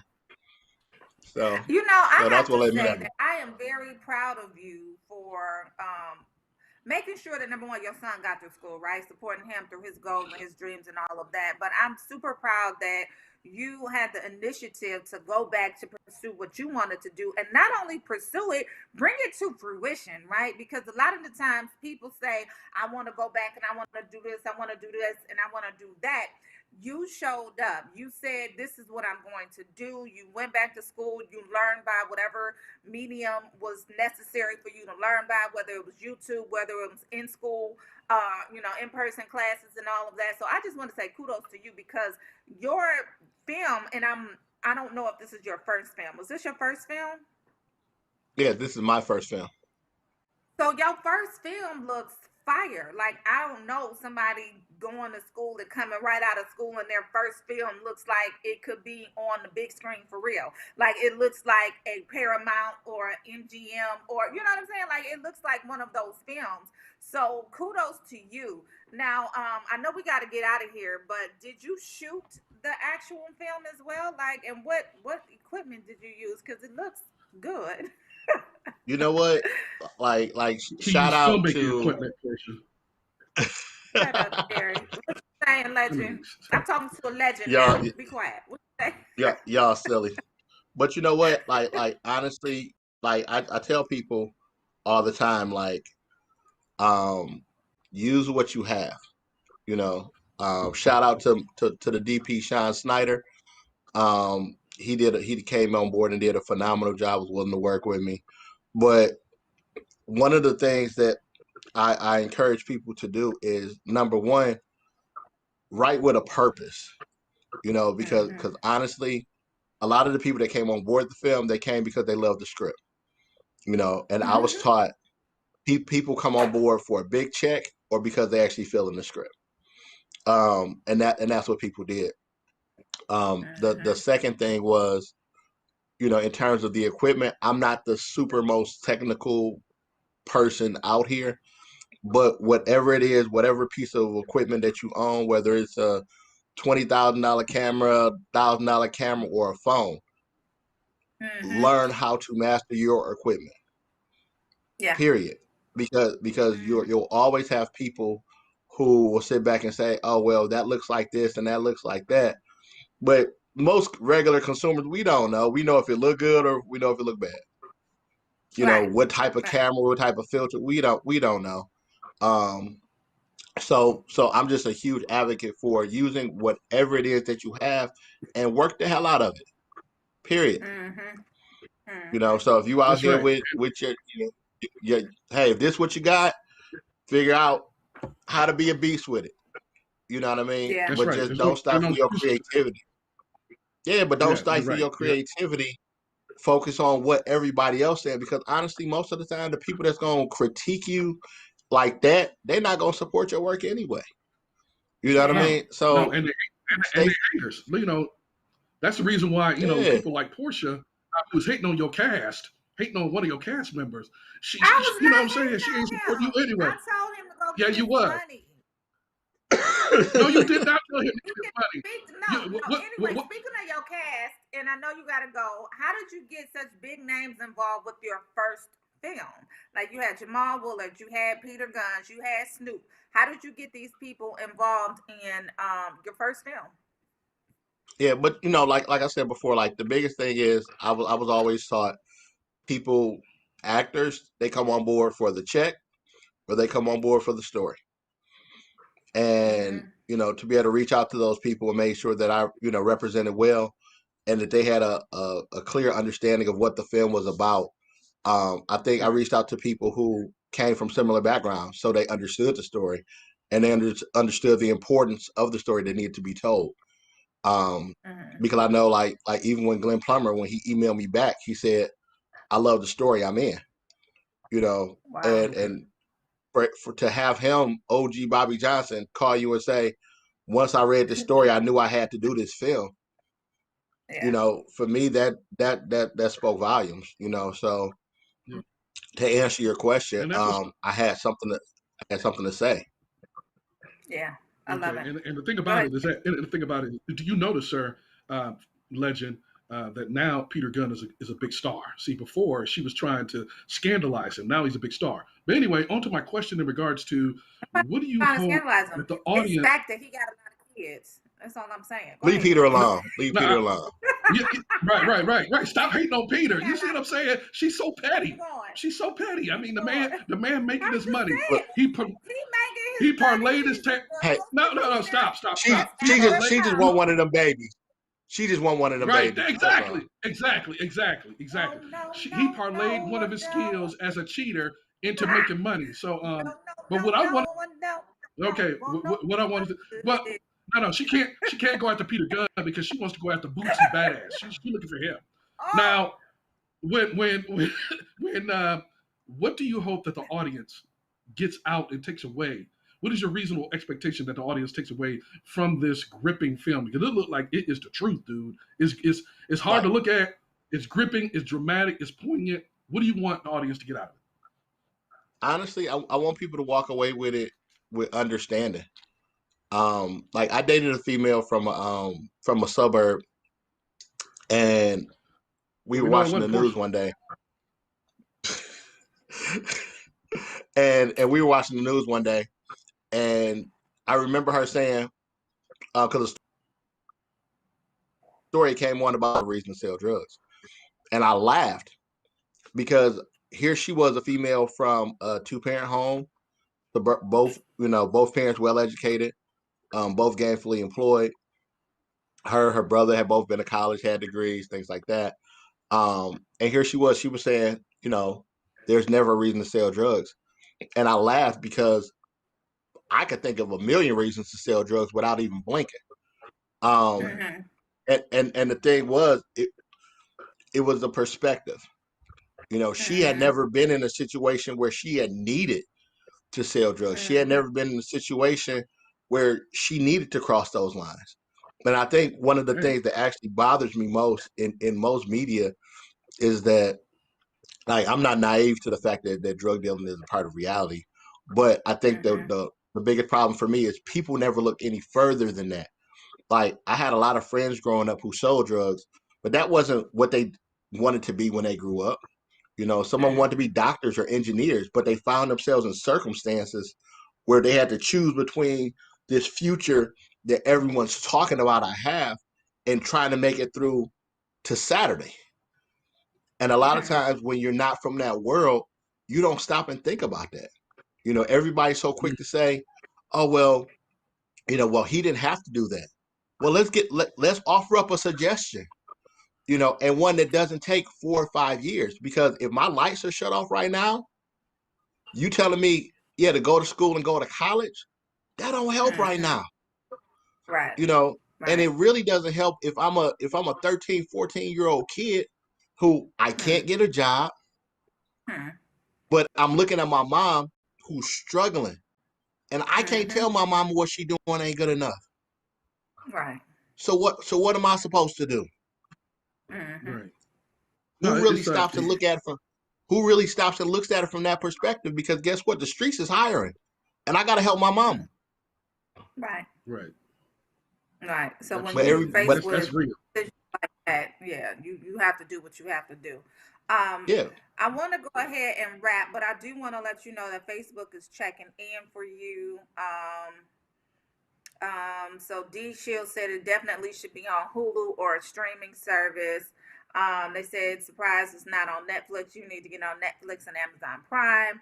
Vibes Good said he is an awesome father and naturally gifted at writing and so many other things the world will see. So they predicting great things for you.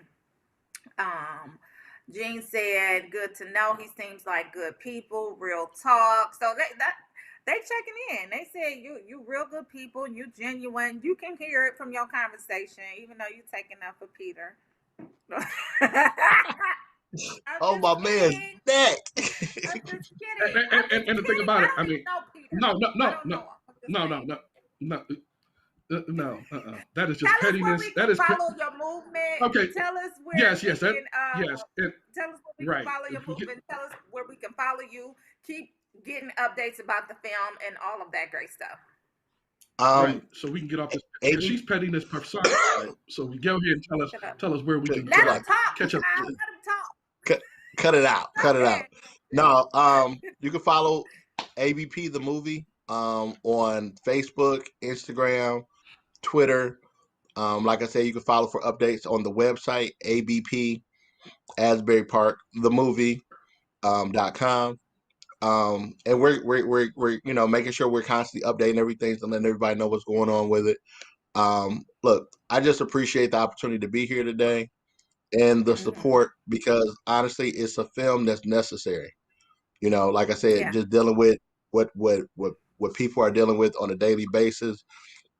Excuse me, dealing with the mental health aspect of it, which again, we're watching our kids be affected by it, in a major way, and nobody's really talking about it. So hopefully, like I said, people watch this film and gain some insight, and walk away with a different perspective on some things because, if we come together, we can definitely make some positive changes. But we have to have those conversations first, so this is the opportunity to give us something to talk about. Absolutely. Definitely agree. Absolutely. So we'll be staying tuned and watching. To you and to Peter Gunn. I would go to the movies, but it's real cold outside, and it's just real cold. See, that's what I'm saying. Right now. I'm just saying. But she gonna. Well, you go ahead and do. But Portia gonna watch. It's cool because Portia gonna watch it on the 28th on Vimeo on demand. Yes, I am. No, she ain't gonna watch. No, she gotta go watch. She could be too cold for her. That's why we can't hear you. That's why we can't even hear you. Thanks, Legend. I'm gonna watch it on the 28th on Vimeo on demand. Let's go. Let's go. I liked him. He was a very genuine guy, and you could tell that just by the people, the caliber of the people that signed on for his first film. Like, you don't get that. You don't get people that signed on for a first film right out of film school. What the hell? So no, you don't. kudos to him. You don't. I thought it was amazing. I thought that was an amazing achievement, and we should have been focusing on them instead of focusing on your man Peter Gunn. Just petty, just hating. Let me tell y'all something. So I don't watch Love and Hip Hop. But when New York how do you know him then? How do you know him? So let me clarify. So when Love and Hip Hop New York came out long time ago, I was kind of cued in because you just wanted to see what the hype was about, and I just didn't like the way that he did Tara. That's all I'm gonna say. And to come to find out that stuff was real, like he gave Amina a child, he gave Tara another child, he gave Amina another child, and Tara got another child. I was just like, go on and sit down. That's what he's doing. He is sitting down. That's how it happened. Down somewhere with somebody. And that was just years ago. So I haven't watched it. Even when Cardi B was on, I didn't watch it when she was on. So get your money. I ain't mad at it, but just make sure you're taking care of them kids. Okay, so you stop hating on him for hosting cheaters. The dude is making money off his skill set. He has a particular skill set, and he's parlaying and leveraging that skill set to make that money. So stop hating on him. Anyway, do I have another? I believe I have another segment if we have the time, because we do need to move on from this subject. Yeah, because Peter Gunn didn't do anything to you. But anyway, yes. Whenever I'm gonna have to rely on producer TJ because of the fact that don't have time. Okay, but we won't go into that right now. Maybe we can get to that afterwards. Because but I thought that God bless the brother, God bless Legend. That film looks gripping, and so I'll be checking it out. I'll be tuning in. So I hope the rest of our Rolling Out AM Wake Up Call audience supports that brother. You know what I'm saying? Because it does look good. First film, wow. Yeah. First film out the gate. Yeah, so he's doing this thing. Congratulations. We got some guests. Dr. Haynes, Dr. Freddie Haynes of Friendship Baptist Church is in the building, along with Dr. Sorrell. Can we bring them on? Is that my computer sounding like that? Hello, doctor. How you Can you hear me, doing? Good doctor? morning. I Good hear you morning. What's well. going Can you on? hear me? Yes, sir. Yes. Mic check 1 2 1 2. Mic Can you That's hear what's me? check up. 1 2. Oh, you hear me, Portia. You hear me. I hear you. Good morning. Good morning. Good morning. How you How doing? are you feeling today? Wonderful. You're in Texas? Are you in Texas right now? I'm in frigid North Pole, Texas. Yeah. North. Okay. Give us an update. How are you? What's going on? Well, I mean, sadly, the disaster from the weather system has been magnified by the disastrous state government leadership that we have in this state. And, we're discovering more and more that, number one, Texas is the only state in the lower 48 with its own power grid, and it's unregulated at that. And so, since it's unregulated, there's no wonder that they chose not to weatherize it because of putting profits over people. And so that's made the situation just really bad. But when it comes to, how personal this thing is, like we just got hot water yesterday. My uncle, who is 80 years old, he had to, come stay with us. He's 3 minutes away, just 3 minutes away, but he hasn't had heat or hot water since Sunday, and so he came to Oh stay my with us. God.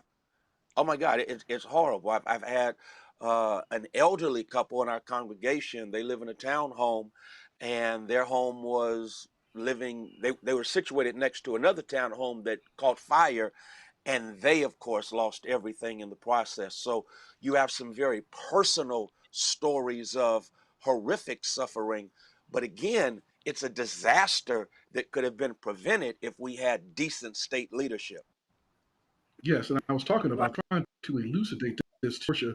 She didn't know who Senator Ted Cruz was, so I had to, inform her of who he is. And yes, but I, not to focus on Mr. Ted Cruz, but I just wanted to know is what are they predicting? What is the prognosis in terms of how when you guys expect to come out of this, when the weather's going to break, and all of this is going to be behind us or get rectified?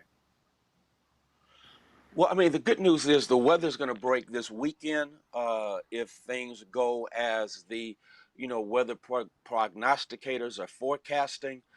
That's the good news. The bad news is how long will the recovery actually take? My brilliant president, Dr. Michael Sorrell, made a point on Twitter yesterday that south of downtown is Interstate 45. And this is a powerful metaphor for how bad things are in terms of the recovery. And that is so south of downtown, I 45, you know, we've had no one to basically come out there to clear that freeway. North of Wow. downtown, I 75, where you have mass development, it's really a reflection of the redlining that took place in Dallas, in the last century.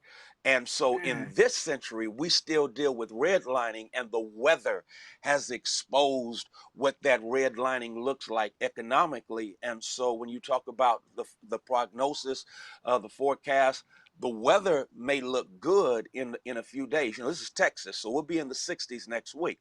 But the recovery is the problem that's going to take a lot longer because of, again, disastrous government, racism, and greed. I'm so sorry to hear that. I'm praying that, I have a lot of friends in Dallas because I attended Grambling, and a lot of people, went to Dallas after they graduated from Grambling State University. But I do have a lot of friends and family out there. I'm just praying that you guys can, that this will be over soon and you can get some hot water and heat. One of my girlfriends is on the front line. She's director of a hospital out there, and she has to go to work. And so, Wow.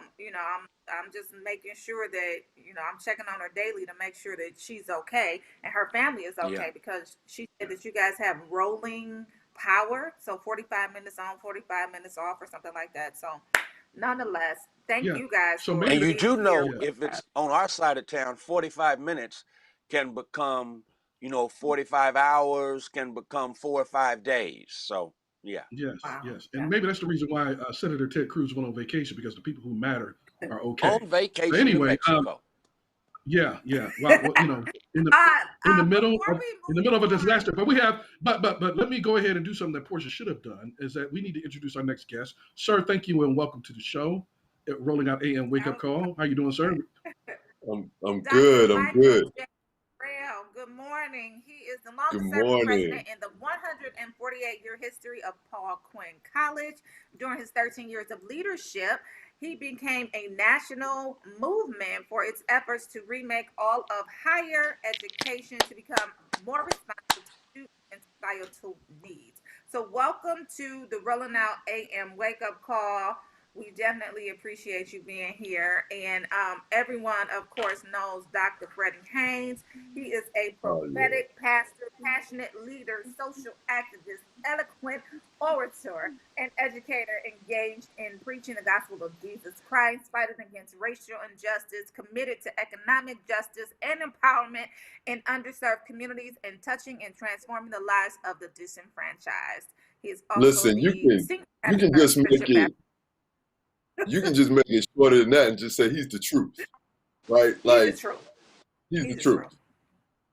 Yeah, or you can just say, I want to be like Mike. So, and that'd be even better. I want to be like Mike. Y'all know people got Portia singing this morning. No, and we need to stop that because my ears are bleeding. But before we, Good morning, gentlemen. So today we are here to talk about a school that is being named in the honor of Dr. Frederick Haynes, Dr. Frederick Douglass Haynes III. Let's talk about it. Dr. Sorrell, what's going on? Well, let me just say, first of all, it's an honor to be here with you all this morning. Thank you for the opportunity. Thank you for acknowledging the incredible leadership of my pastor. And let me start by saying this. We don't often enough give people their roses while they are alive to enjoy them, right? We are people who have benefited tremendously from the incredible leadership historically of not just our church leaders, which, by the way, the PBS special on the Black church is phenomenal, but Pastor Haynes has carried the torch of justice in this community for seemingly ever, right? And he is someone that if you want to know what the right side of the issue is, if you want to know where justice resides, you just need to check in with him. You can come worship with us on Sundays. You can check his Twitter feed. You can check Instagram. You can check any means of learning how to educate yourself about what's going on. And when the Dallas Independent School District decided to open up an International Baccalaureate Academy on our campus, and it's going to be grades 6 through 12, which is phenomenal. It's the first one south of the river, south of downtown. And Pastor already talked a little bit about the disparities between the southern part of our city and the northern part of our city. There are IB academies north, right? But this is the first one south. And the school is going to be named after Pastor Haynes. And part of what makes this even so phenomenal is that, one, he went to Bishop College, which was on the campus, which originally was the campus that Paul Quinn now resides on. So he is going to have an International Baccalaureate Academy named after himself on the campus where he attended college, right? Now, most of his decisions in college were amazing, with the exception of just this one. He pledged the wrong fraternity, but we don't like to harbor on that. I mean, if that's the only stumble we have in a lifetime of greatness, sometimes you just got to live with that, right? But it is absolutely an honor that he will be recognized for all of time in this way. And I can't think of someone who has earned it more. I can't think of someone who means more to every aspect of this community. And it's just it's phenomenal to be able to see this take place. Okay, can we take a second and just make sure that we talk about that PBS special that you were talking about? People aware of what that is, the name of it, and Right. if it's coming back on. So it's called The Black Church. And, you know, for those of us that grew up worshiping the Black Church, we know, right? But to see it that way is still an incredible experience. And I can't imagine that PBS won't show it again. I think you have to check your local provider for, you know, the times and stuff. But I mean, Pastor, what did you think about it? Oh, it was absolutely phenomenal. And Henry Louis Gates is a brilliant historian and storyteller, and he does an amazing job of always telling the story Phenomenal. of those who have been, you know, marginalized and who don't make history book headlines in this country. And of course, to live up close and personal in the context of the Black church, and for him to, you know, go into the rich history of the Black church and bring it up to date. And I mean, one of the things he did for me that was just a blessing, he put Jeremiah Wright in full context. Instead of what we received during, you know, President Obama's first campaign. And so it was just a well done documentary, 4 hours, and Monday and Tuesday. I do believe, again, given how extraordinary it is, it will show again. I don't know when. I'm like Dr. Sorrell, check your local listings, but I also believe they're going to make it available on available to you where you can buy it. I also know that it is going to be translated, or it already has been translated into a book, and so you have a couple of opportunities to check it out. And I promise you, it will enrich and bless you. Okay. Yeah, that's I'm good. gonna have to check You know, it out. Yeah, no, I'm Go sorry. ahead, I'm Dr. just so Sorrell. happy that no, am I right? You know, was given a, you know, was basically given his flowers, and that his story was told accurately instead of the butcher job that the national media did. And I remember that back in 2008, I was very disheartened with the way that he was portrayed, almost like an animal. But they didn't. Then they do that to a lot of our leaders. So I'm glad. I was happy to see that. And also, you know, as a Black church being the epicenter and the force of gravity in the Black community for centuries, it's about time that this documentary was done. So I'm very pleased, and I will be checking it out coming up this week. I will check my local listings, and I encourage and beseech all of the people who are watching right now, rolling out AOL, to go ahead and check out this documentary. It's a very important piece. I only saw commercials, and I'm going to check it out. I'm sorry to interrupt you, Portia. Please. No, Dr. Sorrell was gonna say something. You interrupted Dr. Sorrell. Oh. Can you be nice, sir? Yes, please. Okay, Go ahead, Dr. no, can we Sorrell. not be petty right now? See, yes, Go ahead, you know, Dr. you know, Be nice. no. See, y'all have to understand something. She is petty personified, and I am above her, because right now we're in the spirit of the Lord, so I'm above that, and I'm want to hear it. Dr. Sorrell, go ahead, because he being okay, doctor. Listen, you know, all I was gonna say, I don't want to get in the middle of you all's you know, Right. situation, it's okay. right? But what I was gonna say is, I think it's incredibly important that we as a community embrace this documentary, because we are losing perspective on our institutions, right? I mean, the Black church is, I would argue, even as the president of a historically Black college, the Black church is the single most important thing that we have as a Black community, right? We don't have we don't support Black businesses the way we should. We don't support Black colleges the way we should, because we take them for granted. Somehow we have gotten to a place where we believe that our Black businesses, our Black colleges are inferior because they're Black, right? And, you know, the level of self-hatred that you have to have simmering inside your body to believe that which produced you in some way, shape, or form, because you don't have to go too far back in our family trees to find Black businesses in each family, to find Black colleges in each Black family. But the only thing that has maintained this aura of excellence universally has been the Black church. And you are seeing people who, you know, as they move further and further out, away from the Black community, away from Black churches, struggling. And their kids are struggling. And they're struggling because they don't have a base and they don't feel connected. And the Black church is that connection point. And to have a historical reminder about why that is, I just think it should be mandatory viewing for all of us and for all of our children. My children will absolutely watch it, no question about it. Yeah, I agree. Now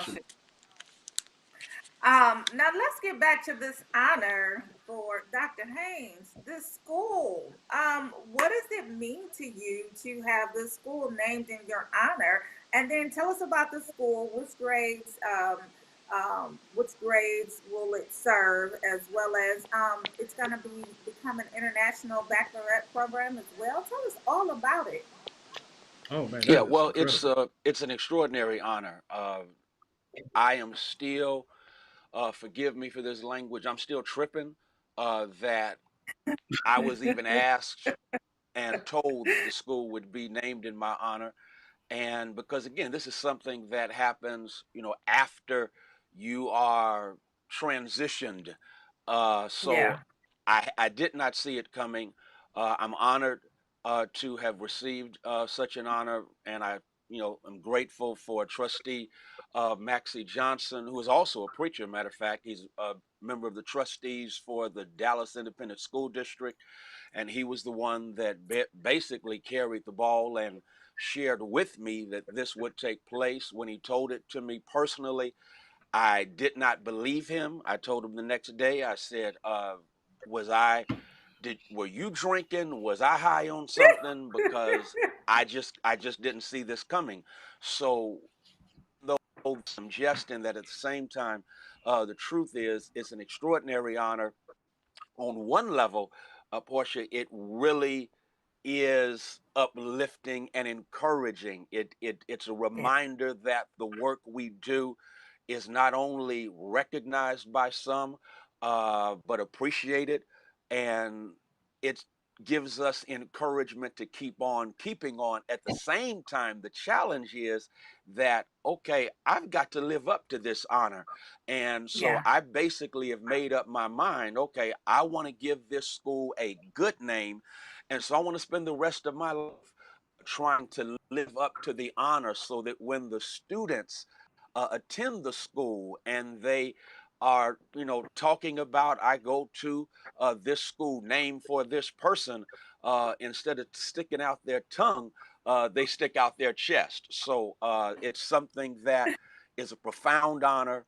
I hope to live up to it. Dr. Howard Thurman, again, a product of the Black church, made the statement one time, this honor is not a crown on my head, it's above my head. And one day I hope to grow tall enough to wear it. And so that's my challenge, to grow tall enough to wear it. As Dr. Sorrell said, this school in and of itself is extraordinary.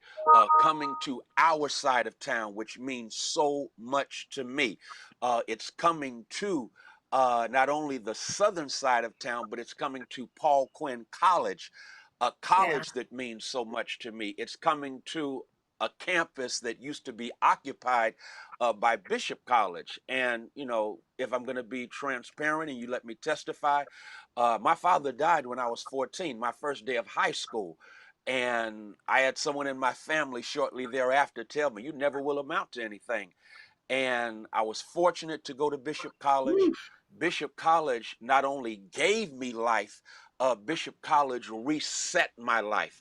And so as a consequence, I started living a life of purpose on purpose right there on that campus. And now to have a school on that campus that will be named for me is, again, it's a profound, extraordinary honor. And it's a school that, again, it's an international baccalaureate school that positions the kids who attend that school for college education. As a matter of fact, they can earn up to 40 credit hours while attending that school. And again, it's connected with an HBCU. Hallelujah. And not just any HBCU, I'm talking about Paul Quinn College, which, as far as I'm concerned, is the motto for what it means to be a small college in this country, led by this extraordinary leader, Dr. Michael Sorrell. Fortune magazine listed him as one of the top 50 leaders in the world. And so they're going to be exposed to that kind of leadership in the 6th grade, in the 9th grade, in the 12th grade. They will see Long this overdue. kind of leadership on campus, and they will be surrounded by, college students who will give them something to aspire to. What did Carter G. Woodson say? We become what we behold. So I'll be on campus as a 6th grade student, and I can see students who are going to college classes every day, and that lets me know I can do this thing. So it's just an amazing thing that it's taking place on our side of town, but also on a Black college campus presided over by one of the great leaders of the world. Amen. I'm getting all type of chills and feels. Congratulations. This is incredible for you. So yes, amen. Congratulations. Yeah. But we're gonna pass the offering plate here in a minute. Pass it. I got some money. I got to drop me some money. All going to Paul Quinn College. Yeah, and this is just representing an incredible opportunity. And so I would just wanted to, kind of project here for a moment, to see, we talked to you saying 3 to 5 years, what are some of the things that you hope to accomplish, what plateaus that you hope to reach with this incredible opportunity. I mean, this ain't nothing but God. No, well, listen, Man, I tell people. Oh, go ahead, Pastor. Sorry. No, I was just going to say that for me, education, Nelson Mandela called it the great equalizer. Frederick Douglass said when he discovered that he was being forbidden to learn how to read and write, he was being taught by the master's wife. Master's wife was teaching him how to read and write, and the master became livid when he found out. And Frederick Douglass insightfully interpreted, knowledge unfits one for slavery. And that's a profound statement. And when you think about who Frederick Douglass became, he literally lets us know that education opens up your eyes to a world of possibilities for yourself, but it also opens up your mind to just how big, great, and awesome this world is. Another Frederick Douglass quote that I, live by. He says that until I learned to read, I really thought God hated me. I didn't think I was anything until I learned how to read. I thought God even was against me, but I learned how to read. So education, it emancipates us, it equalizes, and we're talking about a city, unfortunately, that has been the poster child for inequity. And my wildest dream is that this school begins the process of balancing it. I can envision children from this school going to Paul Quinn College and then basically helping to transform Dallas into the city that it should be. So I'm not even looking just 3 to 5 years out. I'm looking at leaders who are going to literally transform this city so that the South Side will be the side of town that people come to for education, entertainment, economic development. This is the side of town you come to. It's going to be the side of town that basically says to Black Wall Street in Tulsa, Oklahoma, 100 years ago destroyed.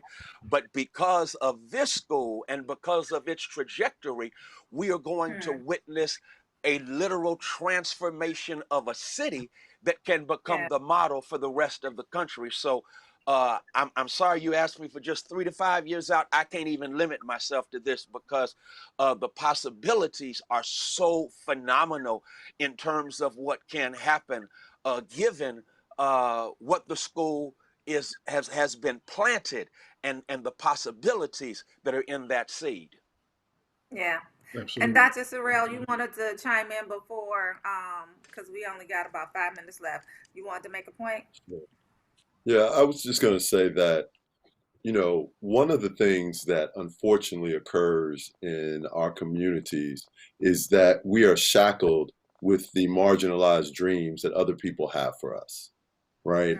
And the ability, the power to dream for yourself, right? To identify a pathway, be challenged to live up to that pathway, challenged and supported to live up to that is something that oftentimes we don't get to see. Our students at the Haynes International Baccalaureate Academy are going to be young brothers and sisters who will learn how to strut, right? But will learn how to develop the intellectual substance that allows that strut not to be baseless, right? Because you gotta have some swagger, right? But your swagger must be based on something. And so an International Baccalaureate Academy, by the very essence of its existence, says to them, you are a global citizen. You will walk on a global path. You will be aware of all that is around you. And doing that, saying that to students who maybe haven't had people invest in them in that way, maybe haven't reinforced those notions to them, is exceptionally powerful. And then to have the ability to every day see people who look like you, who walk like you, who smile like you, who know who you are and whose you are. I mean, it's a blessing. And I just think this is a tipping point for the rest of this city. I love that. Congratulations again, Dr. Haynes, on everything. And you've been here with us before. You're definitely a friend of the brand. So we have to go right into positive thoughts. So we would love for you guys to stay on with us and give us some positive thoughts of the day. I'll go ahead and kick mine off. And I am reading from, again, I bought this little book, Maya Angelou, Pocket Wisdom. Can y'all see that? Maya Angelou, Pocket Wisdom. And today's positive thought of the day for me, we're still dealing with self-empowerment, but it's so apropos for Dr. Haynes as well as Dr. Sorrell. And the quote simply says, when you learn, teach. When you get, give. And that's basically what you guys are doing with this school named after Dr. Freddie Haynes. So I'm going to pass the ball over to the first King James. And let him get his positive thoughts in. Yes, absolutely. As I contemplate and wonder why you call her Maya Angelou when I thought it was Maya Angelou, but we're going to move on to positive things tonight. Y'all see how hateful he is? He's just hateful. We talking about positive thoughts of the day. He just got to be hateful. He just got to be hateful today. That's what he's hateful, to be hateful. Let's just skip him because he ain't got nothing positive to say. Bro, you must not know how black women function. You must not know how black women function. Right. No, I fear for your safety. I fear for your safety. No, so we're running out of time, so we have to make this quick. I just thought that my positive thought is basically just to pass on blessings of love to this edifice of education that is going to be named after Dr. Haynes. I bless you with love into the future, not just 3 years or 5 years, but for the next 10, 20, 100 years into the future. Yeah. And I only said 3 to 5 because we're limited on time.